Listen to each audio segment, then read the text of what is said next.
15 নভেম্বরের মধ্যে নির্বাচনের সব প্রস্তুতি নেওয়ার নির্দেশ দিয়েছেন প্রধান উপদেষ্টা অধ্যাপক মোহাম্মদ ইউনূস। এছাড়া দেশের ভেতর ও বাইরে থেকে নির্বাচন বানচালের যে অপচেষ্টা হচ্ছে তা রুখে দেওয়ার আহ্বান জানিয়েছেন সরকার প্রধান। বান্ডেল থাকলে প্রতি সেনমানিতে টাকা বাঁচবে। বিকাশ সেনমানি বান্ডেল কিনে জিতুন প্রতি লেনদেনে।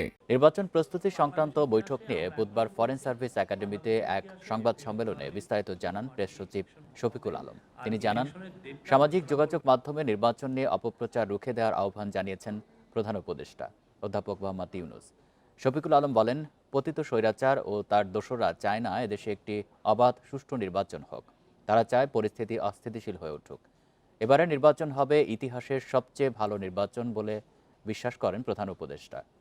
প্রবাসীদের জন্য পোস্টাল ভোটের জন্য বিশেষ অ্যাপ তৈরি হচ্ছে বলেও জানান শফিকুল আলম। আমাদের তরফ থেকে আমরা বারবার বাংলাদেশের ইতিহাসে আমরা এখনো বলছি, বাংলাদেশের ইতিহাসে ফেব্রুয়ারির নির্বাচন বানচালের জন্য ভিতর থেকে বাইরে থেকে অনেক শক্তি কাজ করবে। ছোটখাটো না বড় শক্তি নিয়ে বানচালের চেষ্টা করবে। হঠাৎ করে আক্রমণ চলে আসতে পারে। এই নির্বাচন চ্যালেঞ্জিং হবে।